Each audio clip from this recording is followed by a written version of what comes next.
Hey guys, in today's video we're going to take a real quick run through of what the Windows upgrade process kind of looks like from an end user perspective, and then we'll do a flyby of some of the cool Windows 11 features, including a feature that I thought was mostly hype, but turns out it's pretty darn cool. So anyway, let's jump into it.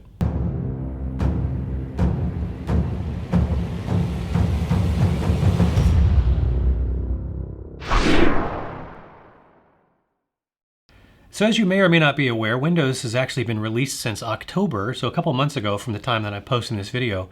And Microsoft has kind of been quietly offering the Windows 11 upgrade to licensed Windows 10 users for free. And they've been doing it in a sort of a rollout, like a staggered rollout period. And if you have a machine that is fairly recent, fairly recently new, or maybe it's 2 or 3 years old, but it's compatible with TPM version 2.0 and it has the ability to be configured for secure boot, you'll be offered this update automatically. So what happens when you get this prompt? So you get a prompt on screen, and I'll put some screenshots up here for you.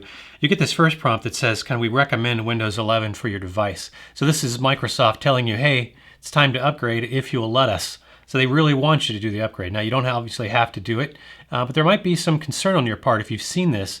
And what does this mean? What does the process look like? Well, we're going to take a quick look at that. So if you say go ahead and you click go get it, and then once you click that button, you're going to get another prompt that says that we're getting Windows 11 for you, where it's actually going to start doing the download. And then it kind of just goes away once you acknowledge that box, and you don't really notice that anything's happening. You're kind of able to use your computer as normal. But if you do kind of type in the search box, type in update, and then open the Windows Update Settings dialog box, you'll see in this upper left-hand corner kind of the status of the download. And it'll show you where it's at in the download process, and eventually when it finishes, and this could take, I want to say it's like 4 gigabytes. It's not terribly large. But once this completes, you're going to get another prompt in that same window that'll say Windows Restart Required. So that's pretty straightforward. Obviously, you go and restart Windows. Now, when you restart Windows, you'll get this other prompt that says updates are underway. Now, this could go on for a good, 15 or 20, 25 minutes maybe before it completes. But you want to make sure your machine stays on. Don't shut your machine off while it's doing this. You may have other problems if you do that. So let it finish. Now, once you do the restart, you'll get a welcome screen showing that you have been updated to Windows 11, and it'll give you an opportunity to take a little tour of what's new. I highly recommend doing that. But let me jump into my desktop here, and I'll show you some of the features that I thought were pretty nice. Let's take a look at the taskbar here. So you can see obviously the main taskbar is in the center. You can change that and put it back on the left if you prefer it. If you right click on the empty spot on the taskbar, you can go to settings. And here we can control which applications that we want to include. The default, like the widgets, the task view, and the search, the chat. I've already removed the chat because I don't really use it from here. It's basically these first few icons here on the just to the right of the Windows icon. Now if I go down to taskbar behaviors, this is where I can take taskbar alignment and change it and shift it back to the left if that's what I prefer. And you can have it to automatically hide, so you have to mouse over it for it to pop up. Some people prefer that. All right, let's jump out of this. And yeah, you can see we've got this new virtual desktop feature here where you can create multiple desktops. Maybe if you use your computer for work and personal use, you can create one desktop that's geared for your work applications and one that's geared for your personal applications. You can do that. You can quickly and easily switch between them. All right, now let's take a look at widgets. I had to shift my screen capture over just a little bit because the widgets always seem to pop over here on the left-hand corner, and I've got an ultra-wide monitor. And the widgets button on the taskbar is down here, this little icon right there. So if I click that, the widgets panel shows up here on the left. And you can see I've got some stock watch lists. I've got some weather. If you scroll down, you can see there's just a bunch of sort of default like news items and things like that if you want to peruse that. But you can customize this completely by adding additional widgets from various categories that they offer you here. I'm going to assume that they're going to expand the widgets at some point in the future as they go. But yeah, the widgets panel is pretty cool. I don't know how much I'll use it, but maybe I'll play around with it some more and see if it's a feature I actually will use on a regular basis.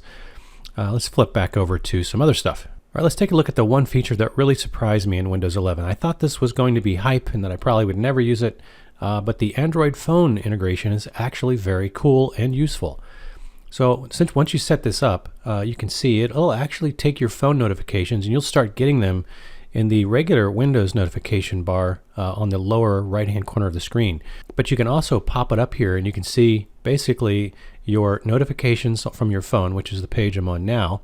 You can look at texts and go in here and look at various texts that you're getting, and you can respond to them. Now I really like this because I don't like typing on the phone. I find autocorrect gets it wrong almost as often as it gets it right. So it takes me a long time to send texts on my phone, especially if they're lengthy ones. This gives me an opportunity to have more detailed conversations where I can use my keyboard on my computer, so while I'm working at my desktop, to respond to messages in more detail if I need to.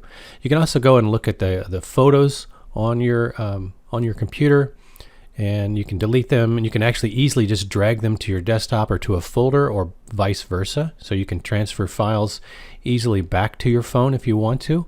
It doesn't have to be just photos, but you can transfer documents as well. So I find that pretty cool. Then you can also look at your apps here, and you can pin your favorite apps to the top like I did. These are the apps that I'm most likely to use with the Android integration. So I can, if I wanted to order lunch from Chipotle, instead of trying to get into the Chipotle website, I can just pop that up. Need to unlock that. Oops. Now I need to type in my unlock code. Let me blur that out. And there we go. Now we're in the Chipotle app. So I can go look at the menu and place an order. If I want to bring up Yahoo Finance dashboard there, I can do that. And you can see you can load multiple apps here. I can bring up my podcast app. If I want to play this, I'll get the audio through the phone. Clearly, he was 8 years old, living in Chihuahua, Mexico. So you can see that's audio coming from my phone, not from my computer. So I guess that's not ideal, but it's not bad either. But I can have multiple apps open. These are all resizable too, by the way. I can grab the corner here and make the phone image bigger. And then it remembers too where these are located. So if I wanted to stack these or arrange them side by side, or I could do that on the fly, and it'll remember where I last put them. And when I launch them, they will pop up in the same positions again. That's why these all sort of stacked up the way they are, because I had them open at one point or other and arrange them like that.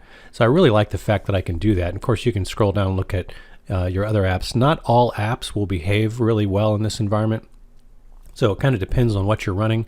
Now you can also actually open up a virtual view of your phone, which I find very cool. So it's just this little button there, and I've already sort of resized this, so it's bigger than it normally would be when it pops up. So I've just kind of dragged it down here. Now I can see my phone desktop. And let's say I happen to be, let's say I go into YouTube, for example. So as I'm scrolling through here, let me just pick a video. So if I want to play a video, and let's say I don't want to watch it in this little, small screen view here, all I've got to do is turn my phone into the landscape orientation. The audio will come out of the phone like it does with my little podcast app. But then it does turn it for me so I can see it in a larger view. Now I'm not going to be using YouTube on my desktop through my phone. Typically, I'll just use it from the web. But I can see I'm getting all my notifications. Everything that pops up on my phone pops up on screen here. So it's very cool to be able to use it like this. And I love having this docked on my right-hand side. That way I'm seeing my notifications. I don't have to pull my phone out. I can have my phone sitting on the Qi charger next to my desk, and I don't have to look at it. If I'm working on the computer, everything just pops up right here, and I can respond to notifications as necessary. So this is really one of the coolest features, I think, in Windows 11. So hopefully you can see that upgrading to Windows 11 is a pretty straightforward process. It's really not much different than applying a major patch. And, it's not a dramatic upgrade. There's just subtle cosmetic differences. The most obvious being that the taskbar is changed its look and feel and is now located by default in the bottom center instead of on the left. And like I said, that Android integration feature really surprised me. I actually will use that pretty much every day in a way that I never expected to. So that's all I got for you, trying to keep this one short and sweet. Hopefully you found something of value in this video. If you did, please consider giving us a thumbs up. I really would appreciate that. And consider subscribing if you're not a subscriber. Anyway, I hope to see you in the next one. Until then, have fun out there.